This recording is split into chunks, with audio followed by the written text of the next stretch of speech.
आज हम आदिकालीन साहित्य के महत्वपूर्ण प्रश्नों के बारे में चर्चा करेंगे।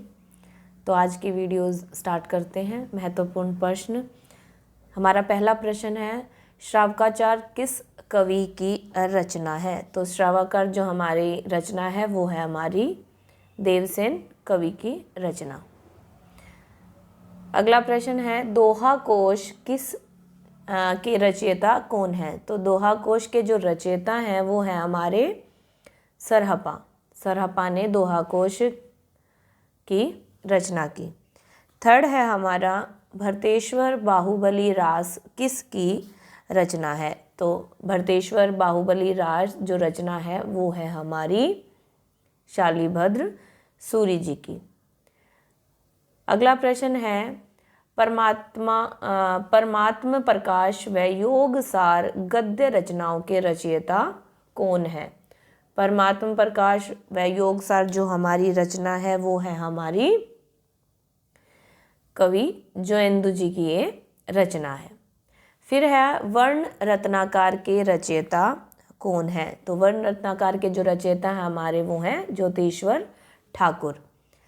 अगला प्रश्न है, भाषा सर्वेक्षण किसकी रचना है? तो भाषा सर्वेक्षण जो रचना है वो है हमारी जॉर्ज ग्रियर्सन जी की। नेक्स्ट हमारा प्रश्न है, हिंदी साहित्य का प्रथम इतिहास इस्तवार दला लिटरेतुर एंदुई हिंदुस्तानी किस भाषा में लिखा गया?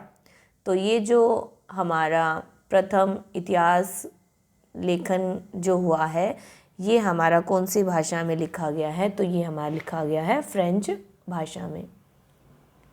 अगला प्रश्न है, सच्चे अर्थों में माना जाने वाला हिंदी साहित्य का पहला इतिहास the modern vernacular literature of Hindustan के रचयिता कौन है? तो इसके जो रचयिता हैं वो है जॉर्ज ग्रियर्सन जी।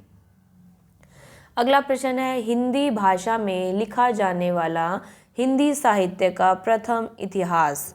तो इसका जो सही उत्तर है वो होगा हमारा शिव सिंह सरोज। इनका जो है हिंदी साहित्य का प्रथम इतिहास है, जो हिंदी भाषा में लिखा जाने वाला प्रथम इतिहास है शिव सिंह सरोज का। अगले प्रश्न की बात करते हैं। अगला प्रश्न है, उत्तर अपभ्रंश को पुरानी हिंदी कहने वाला प्रथम विद्वान कौन हुए हैं? तो जिसने उत्तर अपभ्रंश को पुरानी हिंदी कहा है वो है हमारे चंद्रधर शर्मा गुलेरी। काफ़ी इम्पोर्टेंट क्वेश्चन है। अगला प्रश्न है, सरहप्पा को हिंदी का प्रथम कवि मानने वाले विद्वान। तो सरहप्पा को जो प्रथम कवि माना है वो माना है राहुल सांकृत्यायन जी ने। अगला प्रश्न है, उक्ति व्यक्ति प्रकरण के रचयिता। तो उक्ति व्यक्ति प्रकरण के रचयिता जो हैं हमारे वो हैं दामोदर शर्मा। अपभ्रंश व्याकरण के रचयिता कौन है? तो अपभ्रंश व्याकरण है जो उसके रचयिता हैं हमारे हेमचंद्र जी। अगला प्रश्न है, मिश्र बंधुओं द्वारा विरचित मिश्र बंधु विनोद कितने भागों में विभाजित है? तो ये हमारा जो है इसके कुल भाग जो है हमारे वो हैं 4। अगला प्रश्न है, वीर गाथा काल को संधि काल एवं चारण काल की संज्ञा किसने दी? काफ़ी इम्पोर्टेंट क्वेश्चन है। तो वीर गाथा काल को संधि काल और चारण काल की संज्ञा दी है राम कुमार वर्मा जी ने। अगला प्रश्न है, आसगु कवि की रचना है। आसगु कवि हैं ये, आसगु कवि की रचना है, इनकी जो रचना है वो है हमारी चंद्रबाला रास। अगला प्रश्न है, पौमचरयू के रचयिता हैं। तो जो इसके रचयिता हैं वो हैं हमारे स्वयंभू। अगला प्रश्न है, शब्दानुशासन के रचनाकार कौन हैं? तो इसका जो सही उत्तर है वो है हमारा हेमचंद्र। अगला प्रश्न है, पाहुड़ दोहा किसकी रचना है? तो पाहुड़ दोहा जो हमारी है वो रचना किसकी है? ज्योतिश्वर ठाकुर जी की। अगला प्रश्न है, नय कुमार चरियू के रचनाकार हैं। तो नय कुमार चरियू के जो रचनाकार हैं वो हैं स्वयंभू। अगला प्रश्न है, जय मयंक जस चंद्रिका के रचनाकार। तो इसके जो रचनाकार हैं वो है हमारे मधुकर कवि। उपदेश रसायन के रचनाकार हैं, तो उपदेश रसायन के जो रचनाकार हैं वो है हमारे जिनदत्त सूरी। अगला प्रश्न है कुमारपाल प्रतिबोध के रचयिता कौन हैं? तो इसका जो सही उत्तर है वो है हमारा सोमप्रभ सूरी। आदिकाल नाम किसने दिया? तो आदिकाल को जो आदिकाल नाम दिया है वो दिया है हजारी प्रसाद द्विवेदी जी ने। आदिकाल को वीर गाथा काल किस आलोचक ने कहा है? तो आदिकाल को जो वीर गाथा काल कहा है वो कहा है आचार्य रामचंद्र शुक्ल जी ने। आदिकाल को सिद्ध सामंत काल किसने कहा? तो आदिकाल को सिद्ध सामंत काल कहा है राहुल सांकृत्यायन जी ने। महावीर प्रसाद द्विवेदी ने आदिकाल को क्या संज्ञा दी? तो इसका जो सही उत्तर है वो है हमारा बीजवपन काल। जो महावीर प्रसाद द्विवेदी हैं उन्होंने आदिकाल को क्या कहा है? बीजवपन काल। अगला हमारा प्रश्न है पश्चिम हिंदी का विकास किस अपभ्रंश से माना जाता है? तो इसका सही उत्तर है हमारा शोरसैनी अपभ्रंश से। बघेली बोली का संबंध किस उपभाषा से है? तो बघेली बोली का जो संबंध है हमारा वो है पूर्वी हिंदी से। पूर्वी हिंदी का उद्भव किस अपभ्रंश से माना जाता है? तो इसका जो सही उत्तर है वो होगा हमारा अर्धमागधी। खड़ी बोली या कोरवी का संबंध किस अपभ्रंश से है? तो इसका सही उत्तर है हमारा पश्चिमी हिंदी। अवधी बोली का विकास किस उपभाषा से हुआ? तो इसका सही उत्तर जो है हमारा वो है पश्चिमी हिंदी।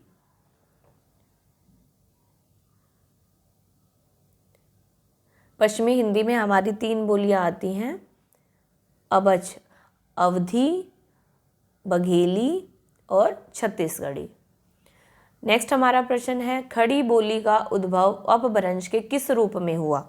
तो इसका जो सही उत्तर है वो है हमारा शोरसैनी का उत्तरी रूप। हिंदी की कितनी उपभाषाएं हैं? तो हिंदी की हमारी कुल 5 उपभाषाएं हैं। हिंदी की बोलियों की कुल संख्या कितनी है? तो हिंदी की बोलियों की कुल संख्या जो है हमारी 18 है। अगला प्रश्न है पश्चिमी हिंदी उपभाषा के अंतर्गत कितनी बोलियां आती हैं? तो इसके अंतर्गत कितनी बोलियां आती हैं हमारी? इसके अंतर्गत कुल 5 बोलियां आती हैं। अगला प्रश्न है भोजपुरी बोली किस क्षेत्र में बोली जाती है? तो भोजपुरी जो है हमारी है वो किस क्षेत्र में बोली जाती है? भोजपुरी आजमगढ़। अगला प्रश्न है मैथिली का बोली क्षेत्र है। तो मैथिली का जो बोली क्षेत्र है इन चारों में से वो है हमारा मुंगेर। भारतेंदु रामचंद्र शुक्ल, प्रसाद, प्रेमचंद्र और दिनकर का संबंध किस बोली क्षेत्र से है? तो जो इसका सही उत्तर है वो है भोजपुरी।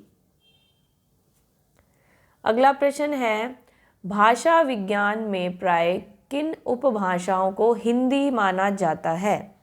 तो इसका जो सही उत्तर है वो होगा हमारा पश्चिमी हिंदी व पूर्वी हिंदी। अपभ्रंश में स्वरों की संख्या कितनी है? तो इसका सही उत्तर होगा हमारा 8। अपभ्रंश में कौन से व्यंजन नहीं थे? तो अपभ्रंश में कौन से व्यंजन नहीं थे? इसमें ड और ढ व्यंजन नहीं थे, ये बाद में जोड़े गए हैं। निम्न में से हिंदी की प्रथम रचना कौन सी मानी जाती है? तो हिंदी की जो प्रथम रचना है वो मानी जाती है श्रावकाचार। अगला प्रश्न है आदिकाल को वीर काल की संज्ञा देने वाले आलोचक। तो आदिकाल को जो वीर काल की संज्ञा दी है वो दी है विश्वनाथ प्रसाद मिश्र ने, और जो वीर गाथा काल है वो कहा है रामचंद्र शुक्ल जी ने। अगला प्रश्न है हिंदी साहित्य के विभिन्न कालों का काल विभाजन करके नामांकन करने वाले प्रथम इतिहासकार हैं? तो इसका सही उत्तर है वो है हमारा ग्रियर्सन जी। संदेश रासक खंड काव्य के रचयिता हैं? तो इसके जो रचयिता हैं वो हैं हमारे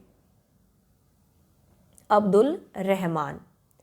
खुमान रासों के रचनाकार कौन हैं? तो खुमार रासों की जो रचना की है वो की है दलपत विजय ने। अगला प्रश्न है, निम्न में से कौन सा रासो काव्य आल्हाखंड नाम से प्रचलित है? तो इसका जो सही उत्तर है वो होगा हमारा परमाल रासो।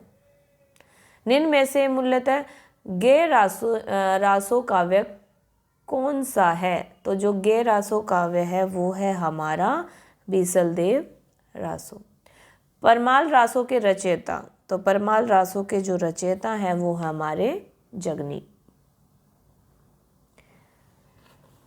इसी के साथ हमारी प्रश्नों